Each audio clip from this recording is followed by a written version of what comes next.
Hello everyone, welcome back to the channel. We've been away for a couple of days. I looked at doing a video yesterday and I literally couldn't find much interesting to say. But actually I should have just made one looking at some coins, and to be honest, I'm still pretty bearish. I did a video a couple of days ago saying how I felt about that, but still kind of maintaining my view. Taking a look at Matic for an example. We've kind of got this bearish divergence, which I think is going to play out over the next couple of weeks, I think. Perhaps we can look to contest and come retest this 200-day moving average. That's what I think is going to happen. I've paid back all my loans on Aave, so actually I'm debt free. I have some USDT staked on here. What I've been doing is just slowly selling some of my Matic bag into other coins. So I've been over here on DFYN accumulating some DFYN with some of my Matic.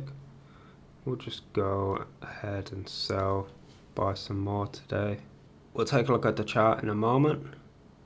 The other coin I've been accumulating is Root, and we'll take a look at the chart for that as well. Just going to put another 50 Matic towards that.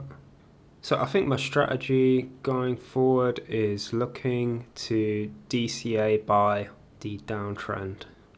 I think that kind of makes sense. So taking a look at Bitcoin, we got this divergence as well. ADA also got a divergence here. There's so many coins with divergence. Avalanche doesn't, but it's got a slightly, I think that's an engulfing candle, which doesn't look too great. Let's see how it reacts to the 14-day moving average. Luna, interestingly, doesn't have any divergence. Let's look at the BTC chart. Just looks like Luna could be kind of flagging out a little bit. Harmony also got some divergence, although we haven't really seen much price action on this. Take a look around, there's a lot. But let's take a look at the coins that I think are looking pretty good. I think Root, we got this kind of downward channel. Sold off quite a lot. USD chart looking decent to buy. We have a very slight uptrend here. Not really a strong trend here. Looking against the Ethereum chart, I think this is a much better chart for Root. We have this clear trend line down, and I think that we are going to find some support around this previous wick here, and which also acted as some kind of support around this level on the previous run. I think we are going to find some support sooner or later, but really the better trade would be to wait till we break this trend line. But I'm just going to start to DCA, because otherwise I'm going to end up missing some of the stuff. So DFYN, I only have a chart against Ethereum. We also got this downtrend. Difficult to know where the support is going to come in here. Not really a great chart on the USD, but of course DFYN and Root are very closely linked. So I'm going to take the Root chart as kind of information in that regard. A coin I've been talking about over the past few weeks, I did mention it, I think I mentioned it in a couple of videos. We have TrustSwap, which again is kind of looking like it's almost reaching this kind of floor down here. So this is looking pretty good against the USD. We are in an uptrend. We haven't got any divergence, and it looks like we are about to come and attack the 200-day moving average. So it's looking pretty good for TrustSwap. Now it's kind of a bit outlandish, but Doge is in a very long-term downtrend with this trend line here, and we could say it's forming into a bit of, I'm going to keep a close eye on this. If we break this trend line, that's kind of looking like a trade. The Doge USDT has already broke this trend line a little while ago, and Looking similar to some other coins. Can't really see any divergences here, and we are currently on an uptrend. I don't know, maybe Doge is the one. So let's get into the subject of the video today. Okay, so I'm kind of feeling really bullish on Solana recently, and I think that's the next big thing I'm going to move into. I'm still waiting to find a good entry to accumulate more Luna.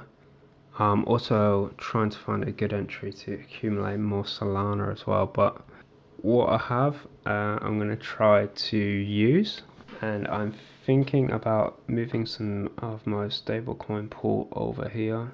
So Parrot, I talked about in a video before, looks like a really good project, got a really strong community, similar project to something like My Finance, but a little bit different because you're going to leverage your liquidity pool. And at the moment they have a incentive program with the future release of their governance token, which is PRT Parrot, and this is just involving PSOL and Pi. So PSOL is just I don't know how to describe it, kind of like a mirrored version of Solana that you can help you utilize the DeFi on the chain. And we also have Pi, which is just a stable coin like MAI or DAI. So the reason why I haven't deposited on here is because the thing is confused the hell out of me. It looks simple, but I really struggle to understand it. But basically there's a lot of word in here that I think could be explained a lot easier. But let's take a look at the actual incentive program and the numbers. So although they don't give exactly what you think you can earn, these kind of percentages, they depend on how many people is in the pool. Okay, so first of all, we got the Parrot staking pool incentive. There's 20% of the rewards, 16 million Parrot will be rewarded to those in the staking pool. So taking a look at the platform, we got the mint, vault, stake rewards, and if we come to stake, we can stake our Solana here. Currently there is 16,000 Solana staked, so not a shy amount. And I'm just gonna stake for now. I'm just gonna stake 2 Solana here. Let's do that. Now we can approve this in our Phantom wallet, and look how quick it is. It's literally, I don't have to edit anything, it's just done like that. But now I probably have to edit the video till it actually appears. Let's refresh this. Okay, I'm gonna show you this once they finish loading. So let's take a look at the other thing. We got the PSOL money incentives, just 5%. Okay, by the way, the staking pool gives you 7% APY plus the incentives, so it's not much. I think that's why I haven't done this already, because I'm a little bit unsure about the platform. You know, we've got to think there's this counterparty risk, and if you're just talking about 7% APY, that's really not balancing out the counterparty risk in my eyes. So this is a bit speculative, to be honest, because we don't know what the Parrot token hasn't been released yet, and we don't know what the value is. So next we've got PSOL is 5%, so I'm not really going to look at that. PUSDC 5%. So I think we got the use of the PSOL and the SOL. We can get this liquidity pool and use that, and this is decent, 30%. I may actually enter this. This makes more sense because we don't really have a divergence here. We bounced off the RSI, one of the key levels here on the RSI. It looks like we just kind of like flagged out, and now we're heading up, unfortunately, because I really wanted to buy some around 58. Looks like 66 was the level. I actually sold some before. I think I sold some around this kind of level, 66, 68. I have to take a look. But actually looking at this, we are gonna have to, if we're gonna continue here, we're gonna have to really get into overbought to avoid any kind of divergence here. So maybe it looks good now, but maybe this is going to have a delayed dip on it. So I'm a bit cautious on this. I'm going to try and be patient and try and hold out for this 58 level. So I don't think I will go with the PSOL. I'm not sure if I'm going to go with this. But to be honest, what's the point in doing the staking pool if we can just do the PSOL and get 30%? Yeah, so I'm probably not going to do this in this video. Okay, I'm an idiot actually. So you have to stake the SOL to generate Parrot SOL, which I assume is PSOL, and then we can start to pool it in the PSOL, because otherwise, sorry, this pool here, forget this pool. Because otherwise this PSOL makes a lot more sense than the Parrot staking. I think I'm misunderstanding this.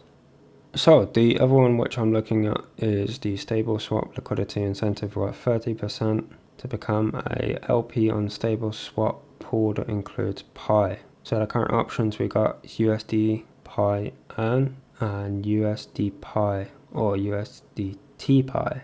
Now if we click mint, okay, so I'm a bit confused actually. These are so how it works on Parrot is you can lend against your LP tokens, I believe, and I'm not really sure why we kind of have this mint function here.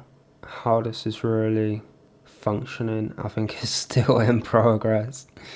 But I mean, these are LPs, right? They're not individual, you know, vaults that you can mint and then borrow against. And then I don't know why the borrow rate is 0.1. I'm kind of clueless here. I don't know what's going on. I'm so confused. I feel like the project is really early. Things still developing. The TVL is growing, 66 million. So obviously a lot of people believe in it. I think it's gonna be big on the community. So what I've been told is to get into here, to get these rewards, get this this LP on a stable swap pool includes Pi. To get this 30% liquidity incentive, you need to be in either, you need to come to like Saber.so, which is a kind of exchange and also mirrored assets exchange, and they have a Pi pool on here, Pi USDC, with just a tiny APY, but it's a stable coin APY. It's decent amount staked here, you know. I got no idea. You gotta do your own research, guys. I got no idea if this is audited right now, but we're gonna find out these things this week. The other option, the better option, I'm really confused. Actually, you can borrow a decent amount here. You can deposit 50 and mint 50 Pi. Wow, you can mint pretty good. Against Solana, you can't mint. You can mint, what is that, like 60%? Oh, here we've got the liquidity pool, right? Radium LP, Pi. So we can mint against that. Oh, I can mint PSOL against the Saber LP. Can we get PSOL on here? Okay. To be honest, I'm a bit confused here. So we've got MSOL, Sol. So what's that? So we can mint PSOL? So if we get MSOL, we can mint PSOL. I don't get it. Why do we want to get MSOL? Marinade staked Sol. So what's that? What is the marinade staked Sol? Why do we want it? So we're not getting any APR here. We're just getting damn confusing. Real confusing. Anyway, let's move on. Okay, so we got Mercurial Finance. Now, what I understand, Mercurial Finance is kind of like a balancer pool. We've got this free pool, USDC, USD Tether, and UST, the Luna stablecoin. I've got massive deposits here, 135 million. So the TVL is definitely not lacking on FTL, but something is not quite the development, but I really expect this to supercharge. I mean, just look at the news, like they bought the naming rights to a stadium. So what is this? So they are getting everything right. They're getting sports, esports, Miami Heat NBA team. They they got money to spare, you know. They're really pushing this. And it's like FTX is going to develop into a big, I mean it's already a big exchange, but I think it's going to be one of the top exchanges, if it isn't already. But they don't accept Hong Kongers, which is a problem. So I've been told this pie pool, the two teams of Mercurial Finance and Solana, they have a relationship, and if you deposit on the liquidity pool here, then you will be able to get your Parrot tokens as a reward. So let's try it. What do we need? Pi. So I'm gonna try this for now. We might not know if it works till later. So I'm gonna swap like 0.3. What's the slippage? 0.1. Let's swap that. Okay.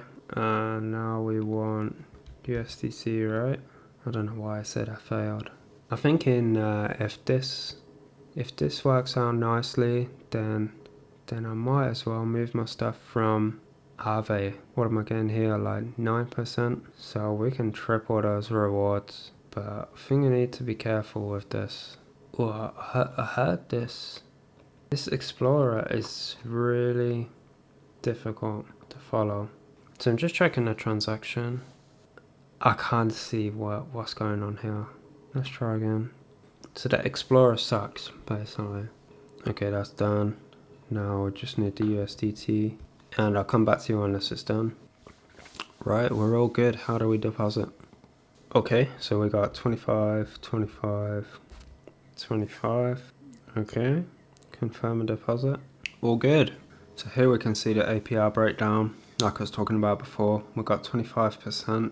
Thought it said a little bit more actually. And we got 13.43 rewarded in the Mercurial token and 11.87 rewarded in the Parrot token. And we can get this on the rewards page.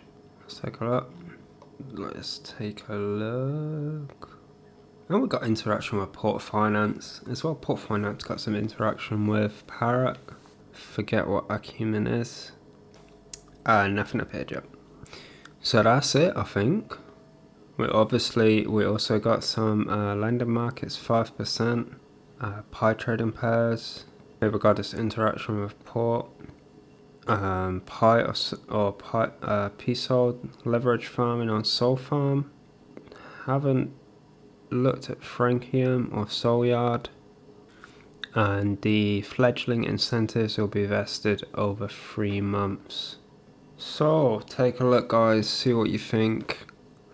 I'm just kind of experimenting here. Okay guys, there's also a somewhat similar project called Tarot, which I would like to introduce to you guys. It's on the Phantom network, and I want to do a video tomorrow exploring this, so I'm just going to give you guys a bit of a preview.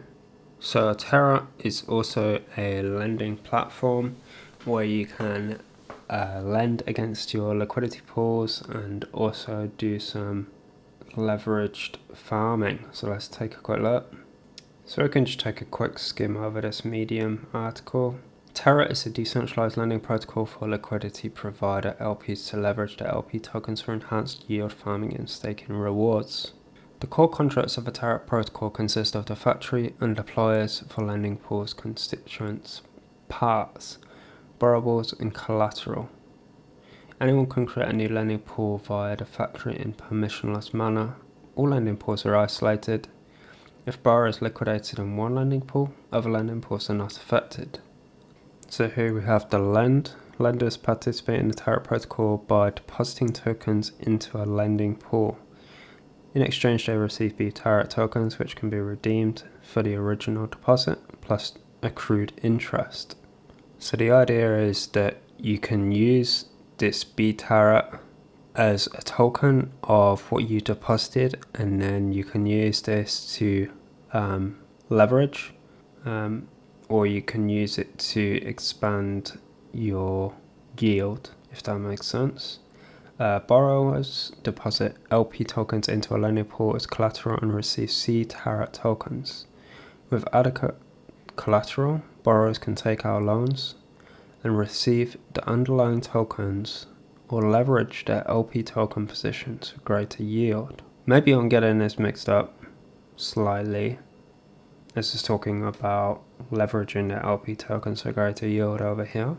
Lenders can deposit either token 0 or token 1 into associated borrowable contract for a token. In exchange, they receive an interest-bearing token, Bittrex, so that would be this one, representing the underlying token with accrued interest. Later, they can exchange an interest-bearing token for the original token with accrued interest, providing there is sufficient liquidity in the borrowable for that token. So then borrowers can deposit the LP token for the token pair as collateral into the collateral contract. With this collateral, a borrower can create a loan, which requires a certain amount of underlying tokens, provided there is sufficient liquidity in both borrowables to create the loan. To enable leverage yield farming, the Tarot protocol uses tokens from borrowable 0 and borrowable 1 to add liquidity to the DEX for the token pair, adds the resulting LP tokens to the collateral for the token pair, and sends the borrower C carat tokens, which represent the borrower's initial collateral and borrowed LP tokens. So here we have the C Tarot.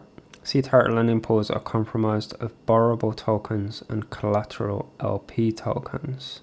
So this is the borrowable token, right? And the C Tarot is the collateral LP token. Now, I'm not going to lie, this confuses me. This is some high-minded stuff. I don't know if I'm thick or what, but I like it. It's sophisticated. It looks good. I think we may have a bit of a gem here. So just talking about liquidation and stability of the protocol here, and a bit about flash borrowing, which I'm not going to go into. And then they have a second, and then there is a part 2 to this. I want to go over it tomorrow, but I just want to give you a sneak peek. So taking a look at the dashboard on here, we have a TVL of almost 7 million. So I think that's fairly early. It's on Phantom Chain, something I'm vaguely familiar with, something I didn't really have an intense interest in, but the project looked really interesting, so I think I'm interested as well. I'm taking a look at the chart here. Let's see, I wonder if we can hold this previous level here, or looks like the next level of support maybe around this 56. That kind of goes with the 200-day moving average, but we are sinking down into these moving averages. Can we hold this 14-day moving average? That is going to be key, and it's not looking like it's going to happen. I think we're going to sink into here, and I guess we won't hold a 200-day moving average, but let's see about that. Against Bitcoin, not really too much to say. We got a very strong trend line here against Bitcoin, and it looks like we have bounced off that if we don't count these wicks. Probably I'm going to be looking to buy around this, what is it, 984 Satoshi level would be great. Otherwise, what else are we looking at? 1216, or about 1100 Satoshi. Look at the retracement from the start of this run to the top. Probably about 1200 where we got this line here. I think it's about 1200. Look to buy here. Let's mark that one there and try and buy this level. That's what I'm looking for. Anyway, we don't completely... Anyway, I'm going to try this project and dip my toes in here and see how it goes. We got... Yeah, I just want to give you a preview. Look, these LP, leveraged LP, for Phantom Tarot, looking at 1.4k% APR. So we're getting the supply, deposit APR, the borrow APR, and also the farm APR. All these things combined. So this project looks super cool, and I'm not really into Phantom. I don't have much experience, but the project looks super cool. So we got a massive amount of choices on here, really good choices. USDC Phantom, Phantom ETH. If we go down, Phantom Spirit, still decent APRs. Phantom BTC is probably one I'm going to keep a close eye on. Look at this supply APR for BTC, 10%, and borrow APR 30%. And then on top of this, look at this, 531% on a BTC phantom pair. Lots of stuff, curve, whatever else you want. Take a look, but there's a lot to pick from. Wow, look at this, minus 107. What's the deal with that? What is the deal with that? That is interesting. So we're going to take another look at this tomorrow, but looks super cool. Just give you guys a bit of a heads up. That's just going to be it for today. I hope you enjoyed the video. Please leave us a like and make sure you subscribe to the channel. I'm trying to get to 1,000 subscribers and I really appreciate all your support. Hope you found the video interesting and we'll be back again tomorrow. I'm trying to make these videos more consistent, but sometimes it's difficult. So thanks again, and I'll see you guys tomorrow.